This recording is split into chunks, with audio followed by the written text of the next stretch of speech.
Barangay Immaculate Conception. Nagpumilit daw pumasok si Guillermo sa isang internet shop na may dalang baril. Ang 14 anyos na itago na lang natin sa pangalan Joey, inambahang papaluin sa likod ng suspect. Inaambahan niya lang, tapos galit na galit siya.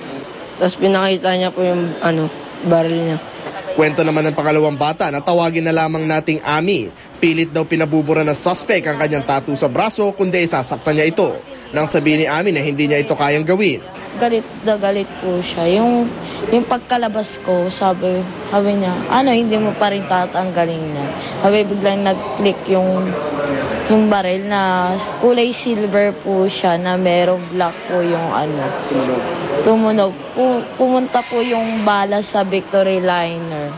Yung bali yun, marami pong nakakita yun. Isang slug na hindi pa natutukoy na klase ng baril ang nakuha di kalayuan sa lugar. Maring itinanggi ng 3 ang mga akusasyon sa kanila.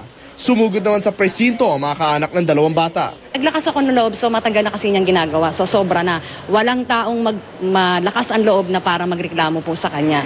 So ang gusto rin po talaga ng mga kapitbahay na wag na po siyang umuwi talaga.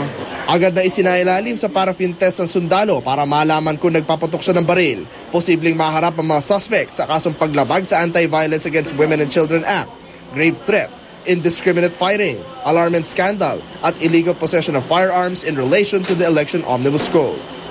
Para sa Unang Balita, James Velasquez reporting.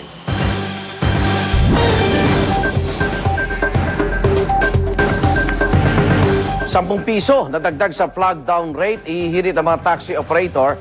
Sa panayam ng Unang Balita kay Atty. Bong Suntay, Presidente ng Philippine National Taxi Operators Association, sinabi niyang isa sa pinalnan nila ang fare hike petition na ihahain sa LTFRB.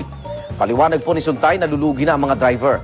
Taong 2004 pa na huling nagpatupad ang fare hike sa taxi.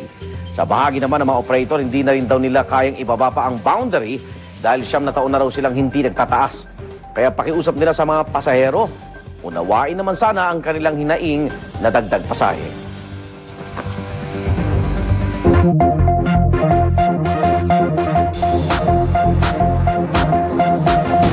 Pinsan ni dating Iraqi President Saddam Hussein hinatulan ng bitay ang parusang death penalty laban kay Ali Hassan al-Majid na mas kilala bilang si Chemical Ali ay may kaugnayan dahil sa naganap na poison gas attack sa bayan ng Halabja sa Iraq noong 1988. Aabot sa 5,000 tao ang namatay sa naturang gas attack.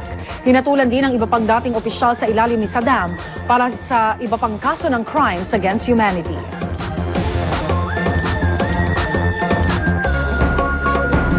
Sanggol na ipinanganak sa gitna ng gulo sa Haiti, papangalanang Israel.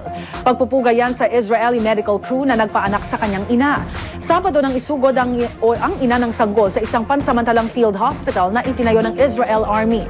Marami sa mga ospital ang nasira sa lindol noong Enero 12, kaya naman ganun na lamang ang pasasalamat ng mag-ina.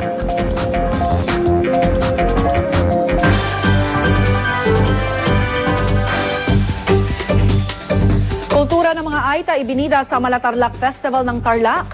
Katunayan, nagbihis Aita pa ang ilan sa mga lumahok sa isang street dance contest. Ultimo kulay nila Aitang-Aita ang dating.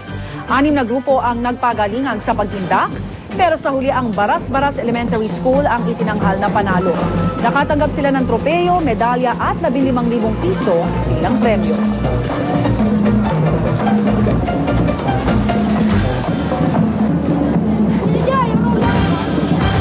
Para makatanggap ng mga pinakabagong balita via text, type lang ang GMA News, space on, at isend sa 4627. At yan po ang mga unang balita sa umagang ito. Para pa rin sa mga nagbabagang balita, tumutok lamang dito sa GMA. Mula sa tahanan ng katotohanan, ako po si Rhea Santos. At kung may balita i-report sa GMA News, i-text ang balita space, message space, ang iyong pangalan at address. Ipadala sa 4627. Sa ngalan ng bumubuo ng GMA News and Public Affairs, ang himpilan ng serbisyong totoo. Makaigan, ako naman Arnold Clavio. Ito ang unang balita.